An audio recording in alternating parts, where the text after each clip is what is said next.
welcome back to the channel. I hope you enjoyed part 1 of character expressions, and I encourage you to go back and watch it if you haven't.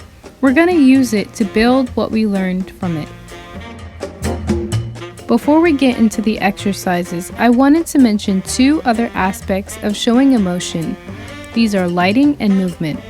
Both help make emotions look more readable and dramatic. You can add shadows to a face to show that a character has sinister thoughts or that they are afraid. On the other hand, adding mostly highlights to a character's face, especially the eyes, makes them look optimistic and excited. There are many different shading styles, but the one that you use will ultimately depend on your chosen stylization and the specific emotion that you're trying to create. Now let's look at movement. Movement can be created through hair, clothing, and motion lines. For example, hair movement can be used to enhance feelings like excitement, anger, or fear. Looking at this picture, you can see that the girl is shocked on the left, but adding the motion lines and movement to her hair helps intensify the feeling. When a character is scared or shocked, their hair will usually move very high upward above their forehead. When a character is sad, their hair will usually move to the side, and if they are angry, the hair will move upward, but not as drastically as if they're scared. You can make your character's hair move across their face to show that they're carefree, shy, or to make them look mysterious. There are so many things you can do with hair, but I think that's enough for now. In general, hair and clothing movement often clarify which direction your characters are moving and make your poses look more appealing.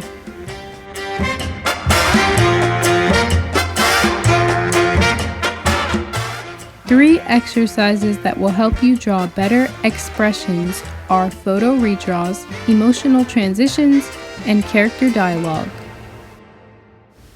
In photo redraws, the idea is to take photos of emotions that you really like and draw it in a way that adds to its appeal. In this first image, I really love the wrinkles on his chin. I also love the wideness of the eyes. As I'm drawing this, I'm rediscovering how important the size of the pupils are. If I make them look too small, he starts to look scared, when the feeling I'm really going for is surprise. As I draw the face, I notice small details that make a big difference, like the space between the eyebrows and eyelids. I also notice that the mouth is farther away from the chin than the nose.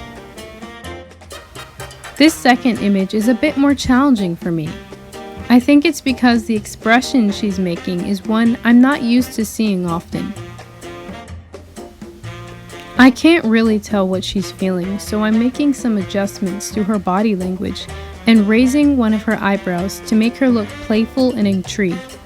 I got this idea from her puckered lips, which are usually a sign of flirting or teasing.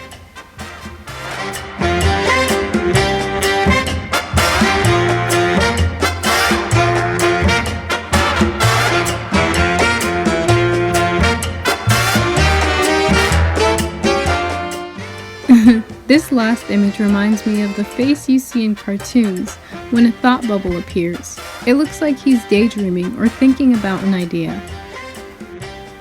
Since the expression isn't too hard to read, I'm leaving everything pretty much the same. I want to come back to it later though and see if I can exaggerate it better.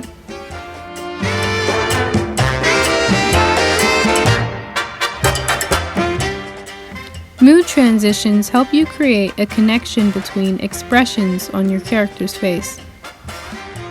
If you want to intensify an emotion, you can use elements like tears, snot, spit, shading, and different emotive symbols like the anger mark. The opposite of intensifying an emotion is reducing it. All you need to do is take the most extreme version of an emotion you can think of and dial it down until it looks really subtle. Once you know how to intensify and reduce an emotion, you can practice making mood transitions. Start with one emotion and make as many faces as you need to transition into a new one. When this is done correctly, you should be able to see a clear connection between the two. You can also create an animation out of it to check if the transition is accurate.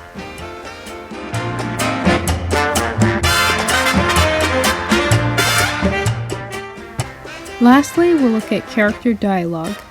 This is by far my favorite.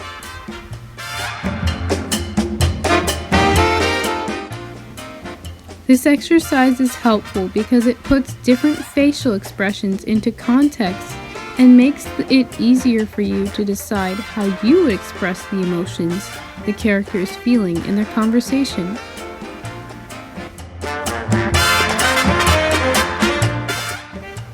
I start off, of course, by writing a script. To keep things simple, the dialogue is only between two characters.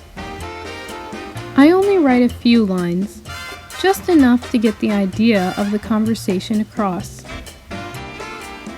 This first conversation is between a heroine and a villain. I did my best to create a feeling of animosity and tension between them. When you're drawing expressions, think about the position your character would be in and where their eyes would be looking. In this first dialogue, I've put the villain above the hero because he feels superior to her and she is fearful of him. He looks down at her in a condescending manner, while she looks up at him, challenging his power. This second conversation is between a mother and her daughter. It's good to have a variety of relationships for your dialogues because you'll get expressions that won't normally occur in other conversations.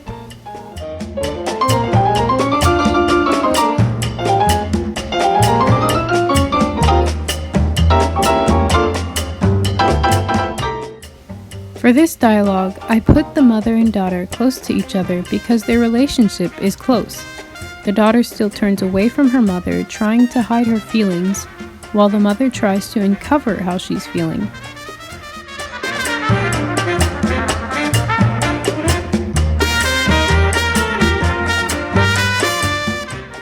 It's good to start out making expressions for dialogues of relationships we're familiar with, like family and friends.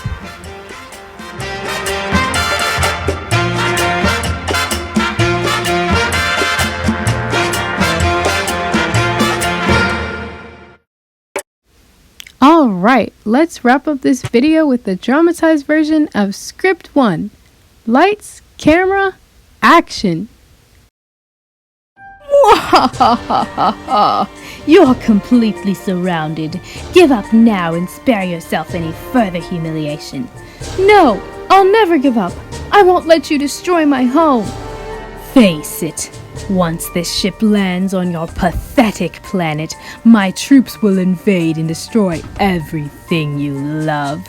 No! I guess I have no choice. What are you doing? Destroying this ship. You fool! You'll kill us all!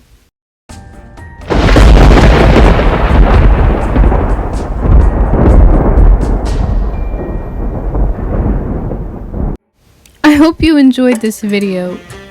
Make sure to let me know other topics you want me to cover on character design in the comments below. Dream big, live bold, and keep on creating. I'll see you next time.